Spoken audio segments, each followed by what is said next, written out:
Hallo, schön, dass ihr mit dabei seid. Ich bin Ann-Christine und begrüße euch ganz herzlich zu einem neuen Schnittmuster- und Nähprojekt.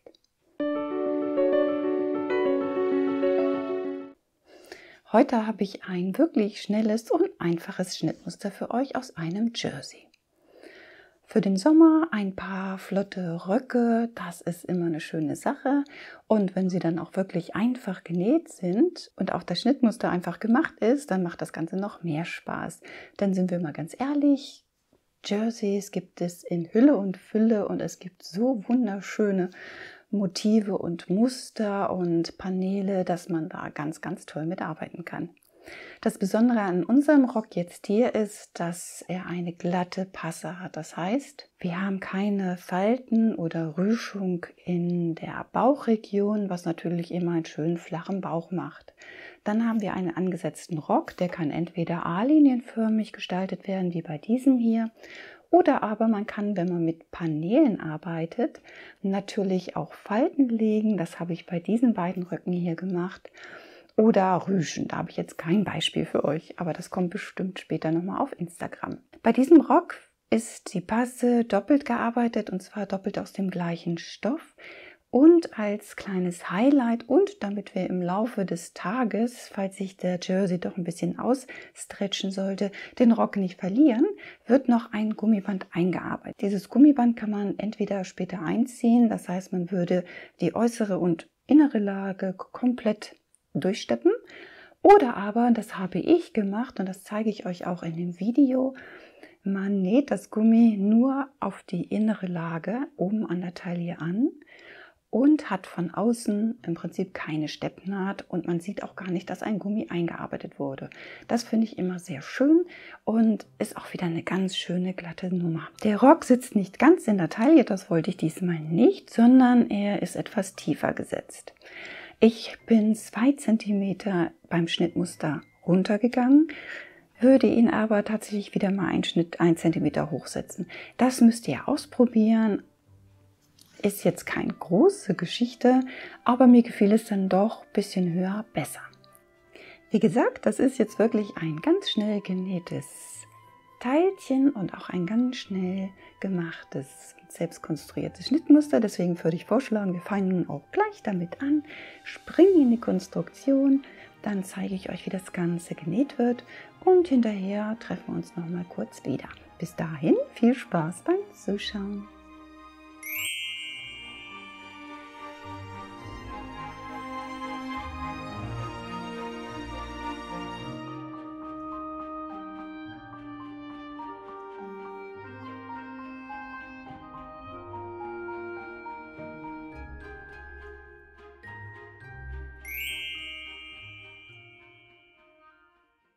Ich habe hier mein Schnittmuster für das Vorderteil und übertrage die Kontur und den Abnäher auf extra Papier. Und da man das bei dem hellen Hintergrund kaum sehen kann, ändere ich das mal eben. Die Schneidematte sieht zwar nicht so schön aus, man erkennt aber mehr von dem, was ich mache und darauf kommt es ja schließlich an. Der oder wenn ihr 2 habt, die Abnäher werden gleich geschlossen. Dazu ziehe ich parallel zur vorderen Mitte von der Abnäherspitze zum Saum eine Linie.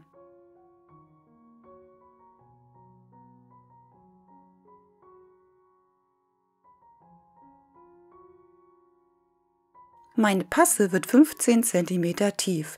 Das ist Geschmackssache. Wenn ihr euch nicht sicher seid, haltet den Papierschnitt mal an euch an und überlegt, wo ihr eure Passe enden lassen möchtet. Die 15 cm messe ich von der Taille ab. Achte darauf, sowohl an der Hüfte als auch an der vorderen Mitte wenigstens über eine kurze Strecke einen rechten Winkel zu haben, damit es da dann später keine Spitzen gibt. Nun die Markierungen verbinden.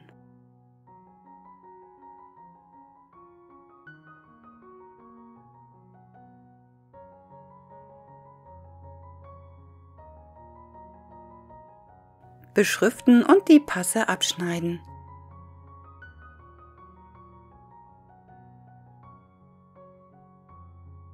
Als nächstes schließe ich den Abnäher der Passe. Ich schneide an einem Abnäherschenkel ein und klebe ihn dann auf den anderen.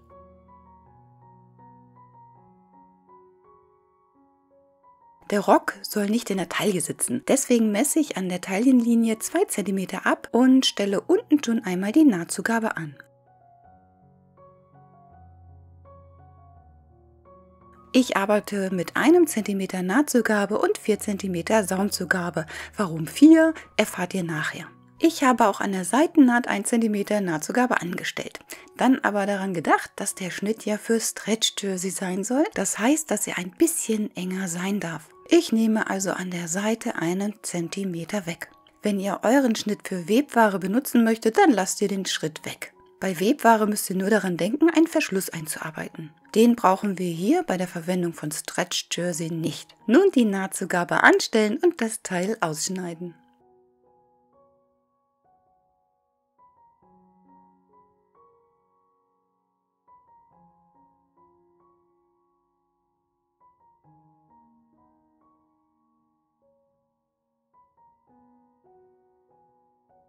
Das untere Rockteil stelle ich erst einmal an der Seite in Verlängerung der Hüfte für ein paar Zentimeter aus. Zusätzlich zeichne ich eine weitere Parallele zur vorderen Mitte. Warum, zeige ich gleich. Aber erst einmal schließen wir den Mini-Rest des Taillenabnehmers. Vom Saum zur Spitze schneiden und von der anderen Seite ebenfalls.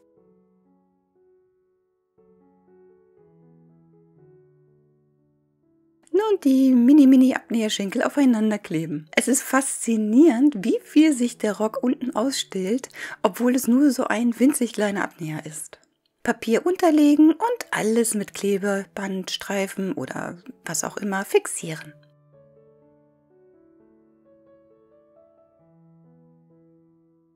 Wenn ich den Rock so lassen würde, hätte ich einen A-linienförmigen Rock. Wem das an Weite reicht, der überspringt jetzt folgenden Schritt. Ich möchte aber noch ein bisschen mehr Schwung.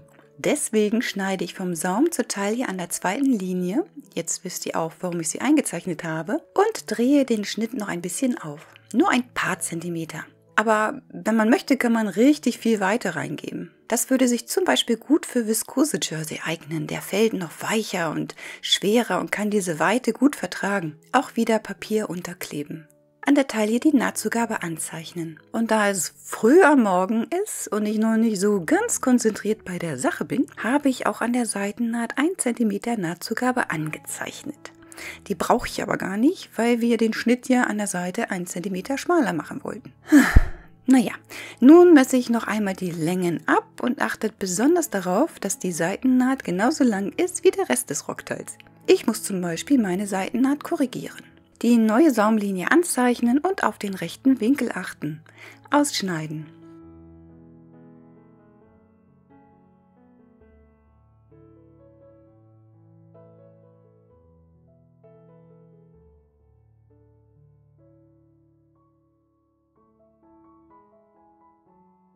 Falls ihr euch wundert, dass ich keine Saumzugabe anzeichne, liegt das daran, dass mein Bleistiftdruck über das Knie reicht.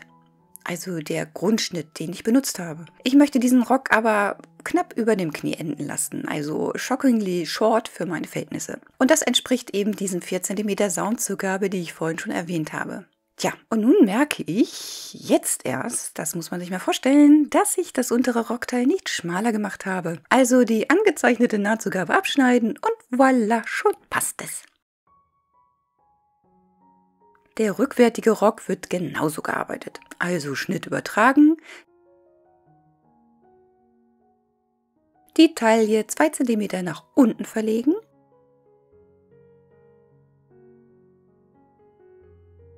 die Passe anzeichnen, die Nahtzugabe alles soweit beschriften und die Passe abschneiden.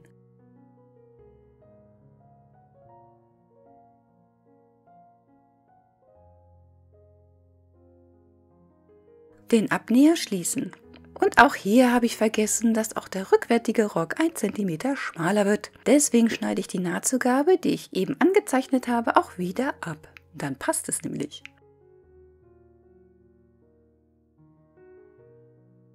Die Passe lege ich erst einmal zur Seite und schließe den Mini-Abnäher im unteren Rockteil. Zusätzlich die zweite Linie von der Taille zum Saum zeichnen. Die Abnäher schließen, Papier unterkleben. Und bei der zweiten Linie ein bisschen mehr Weite eindrehen.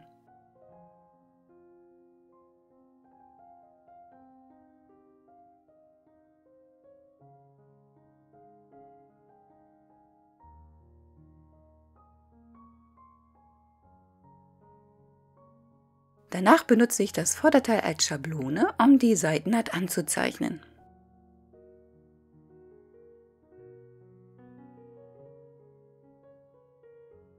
an der Oberkante die Nahtzugabe anstellen. Da ich jetzt weiß, dass meine Röcke grundsätzlich hinten immer tiefer hängen als vorne, was meinem ziemlich flachen Hinterteil geschuldet ist, nehme ich an der Rocklänge an der hinteren Mitte einen knappen Zentimeter weg. Denke aber auch an den rechten Winkel und lasse diese neue Linie in die vorhandene Saumlinie einlaufen. Alles ausschneiden. Bei der Passe muss ich nur noch die Nahtzugabe an der unteren Schnittlinie anstellen und dann ist das Schnittmuster auch schon fertig.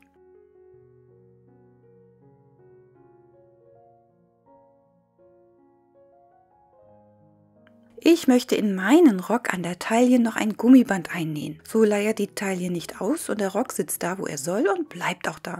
Ich messe die Taillen an der Nahtlinie von Vorder- und Rückteil aus und nehme jeden gemessenen Wert mal 2, weil wir ja bei den Schnittmustern immer nur die Hälfte haben. Mein Vorderteil ist einfach gemessen 20,5 cm, also gesamt wären das 41 und das Rückteil ist 19,5 cm, also 39 cm gesamt.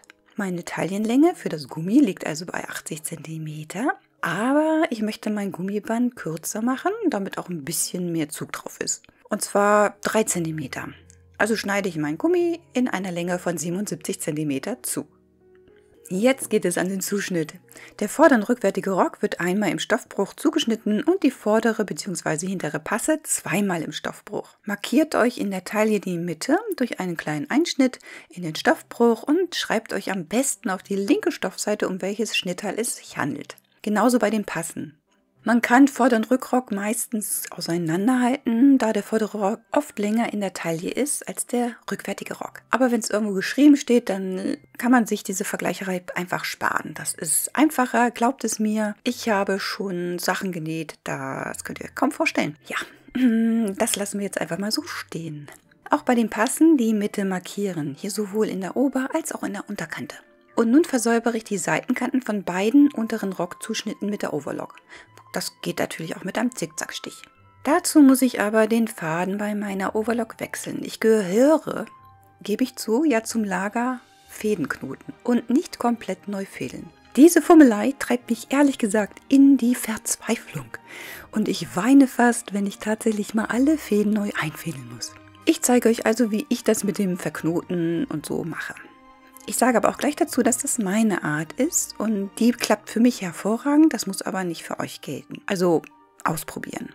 Die alten Koden abschneiden und die neuen an die vorhandenen Fäden anknoten. Danach drehe ich alle Spannungsregler auf 0, hebe das Füßchen und mache alle Klappen auf, damit ich besser an alles rankomme. Und ziehe erst einmal die Nadelfäden zu den Nadeln. Nicht durch, weil das klappt sowieso nicht, wegen des Knotens. Die alten Fäden abschneiden. Und danach ziehe ich erst einmal die Greiferfäden durch. Zack und abschneiden. Und jetzt fädel ich die Oberfäden in die Nadeln. Das ist dann so ein bisschen Fummelei, aber damit kann ich leben.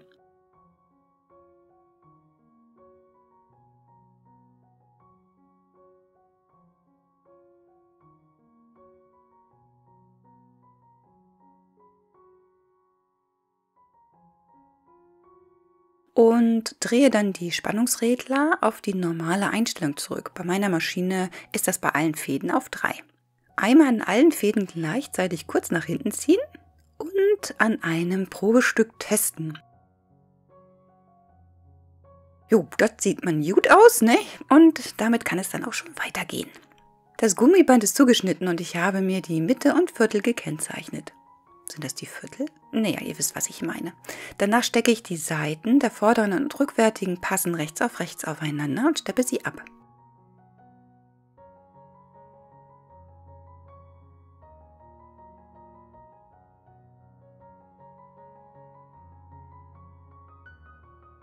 Ich habe von meinem letzten Projekt noch einen Obertransportfuß an meiner Maschine. Der ist ziemlich praktisch, macht aber einen Höllenlärm, wie ich finde. Mit dem Obertransport wälzt sich aber der Stoff nicht so, was bei Stretch Jersey gerne mal vorkommt. Habt ihr jetzt keinen Obertransportfuß, könnt ihr, wie ich es sonst mache, mit einer Schablone arbeiten, also so einem Pappstreifen, den ihr während des Nähens mit unter das Füßchen an die Naht legt. Schaut mal in eines meiner anderen Videos rein, da könnt ihr sehen, was ich meine. Und wenn ihr könnt, dann könnt ihr auch doch den Füßchendruck auf, ja, also bei mir steht er normalerweise als 5, also ich drehe ihn eine Stufe runter. Das hilft dann auch schon ein bisschen mehr, dass sich das nicht so wellt. So, weiter, die Nahtzugaben auseinanderbügeln und die Passen rechts aufeinander stecken und die Oberkante absteppen.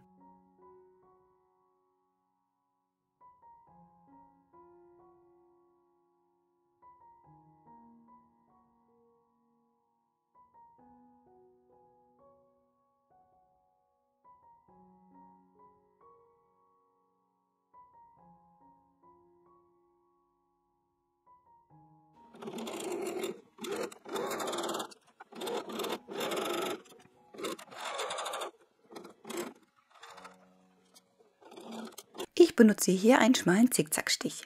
So sieht das Ganze bis jetzt aus.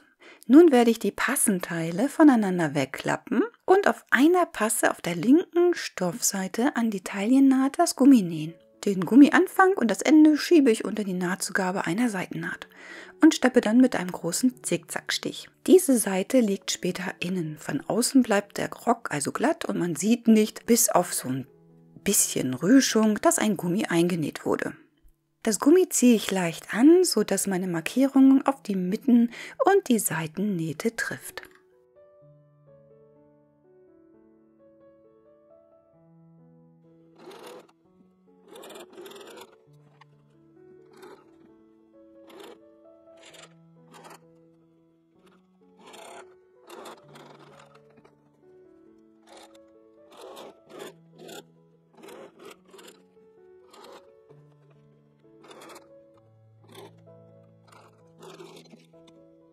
So, das ist innen und so sieht das Ganze von außen aus. Ich habe die Passe schon einmal glatt aufeinander gesteckt und gebügelt.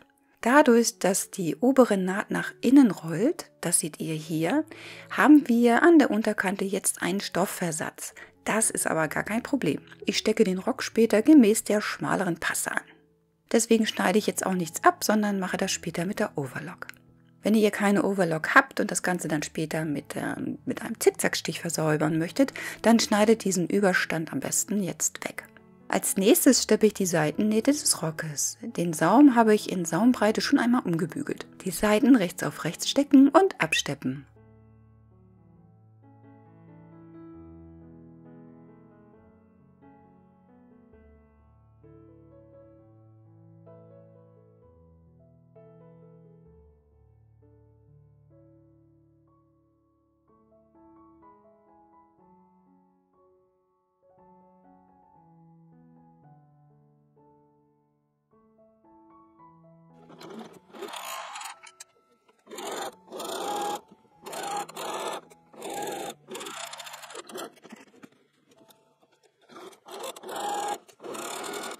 Und da ich schon einmal an der Maschine bin und der Saum gebügelt ist, steppe ich den auch gleich bei 3 cm ab.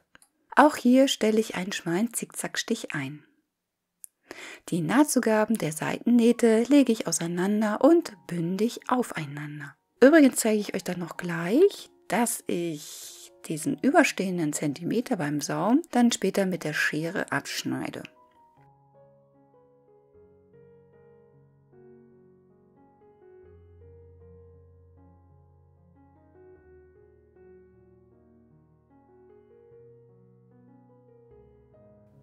Nun die Passe rechts auf rechts an den Rock stecken. Achtet darauf, dass die Seite mit dem Gummi auf der linken Rockseite liegt. Fragt mich gerne, warum ich das besonders erwähne.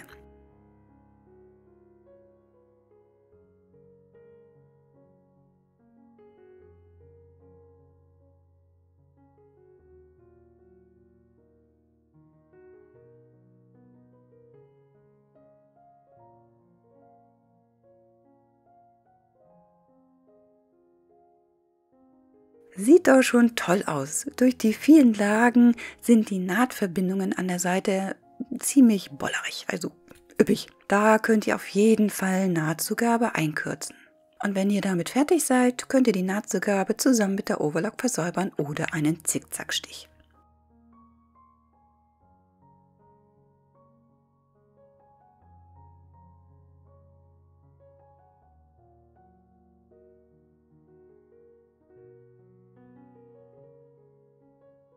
Die Nahtzugabe habe ich zum Saum runtergebügelt, weil sie sich von sich aus schon in diese Richtung legt. Und steppe sie jetzt noch knappkantig mit einem Zickzackstich auf dem Rock fest. Sollte die Naht wellig geworden sein durch das Nähen, könnt ihr das mit dem Bügeleisen wieder ein bisschen glätten, indem ihr mit Dampf das Bügeleisen von oben auf die Naht setzt. Also nicht hin und her schieben, sondern immer stückweise von oben aufsetzen und dampfen und dann wird diese wellige Naht wieder schön glatt. So, und damit ist der Rock fertig.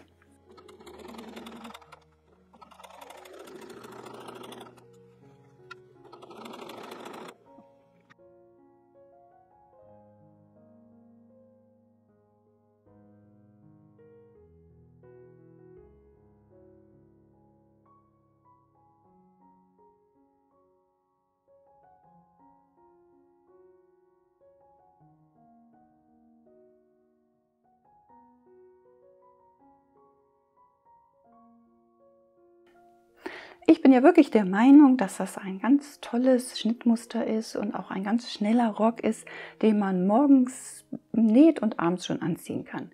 Inklusive Schnittmusterkonstruktion, denn die ist im Grunde genommen genauso einfach. Habt ihr ja gesehen. Und hoffe ich wenigstens. Schreibt mir eure Meinung dazu gerne unter das Video in die Kommentare. Genauso möchte ich gerne von euch wissen, welchen Rock würdet ihr ansetzen an die Passe? Würdet ihr auch die Paneelen nehmen oder einfach diesen A-linienförmigen Rock arbeiten? Ich meine, im Grunde genommen geht ja alles und es ist Geschmackssache. Und wenn ihr jetzt tatsächlich einen gerafften Rock nehmt, also ohne in Falten gelegt oder ohne A-Linie, sondern wirklich nur mit Raffnähten gearbeitet angesetzt, dann postet das, wenn ihr ein Instagram-Konto habt, dann postet das bitte auf Instagram, taggt mich, @AnnChristinsInsta, denn das würde ich wirklich sehr, sehr gerne sehen. Im Allgemeinen, ich sage das ja gerne in meinen Videos, wenn ihr meine Schnittmuster arbeitet und konstruiert und euch eure Träumchen näht, taggt mich gerne. Ich möchte mir das wirklich sehr, sehr gerne mal anschauen. Ansonsten hoffe ich natürlich, dass euch das Video gefallen hat. Ihr kennt ja meinen Spruch, wenn es so ist, dann gebt mir einen Daumen hoch, abonniert meinen Kanal und wenn ihr in dem Zuge auf die kleine Glocke klickt, habt ihr vielleicht Glück und YouTube sagt euch oder zeigt euch an, dass es ein neues Video von mir gibt. Ich habe ja keine Ahnung von diesem Algorithmus und wie das alles funktioniert. Ich habe einen wirklich ganz kleinen Kanal mit nicht so viel Zuschauern und nicht so viel Klicks, aber das ist mir auch eigentlich ziemlich egal, weil ich freue mich über jeden, der zuschaut und über jeden, der mir was in die Kommentare schreibt. Ich hoffe wirklich, dass meine Videos euch, die Zuschauer, motivieren, sich ranzumachen und mit Hilfe des Grundschnittes oder mit einem gekauften Schnitt eigene Sachen zu konstruieren oder diesen Schnitt zu verändern, einfach was Eigenes schaffen, wild darauf los konstruieren und sich so ihre eigenen Träume zu schaffen. Das ist so meine Motivation, die ich habe und meine Motivation, euch zu motivieren. Komischer Satz, oder? Aber ich hoffe, ihr wisst, was ich meine. Und jetzt wünsche ich euch noch eine richtig tolle Zeit mit bei eurer Nähmaschine. Lasst es krachen, näht euch eure Sommerträume. Ich meine, im Moment ist es wieder ein bisschen frischer, aber der Sommer kommt bestimmt. Wir hatten schon schöne Tage. Und dann möchte man natürlich auch ein bisschen was Neues haben, was Schickes haben, was Neues anziehen. Ich hoffe, ihr habt eine tolle Zeit dabei. Bis zum nächsten Mal. Das nächste Video steht im Prinzip auch schon gedanklich in den Startlöchern. Und ich hoffe, ihr seid dann auch wieder mit dabei. Bis dahin, alles Liebe, eure Ann-Christine.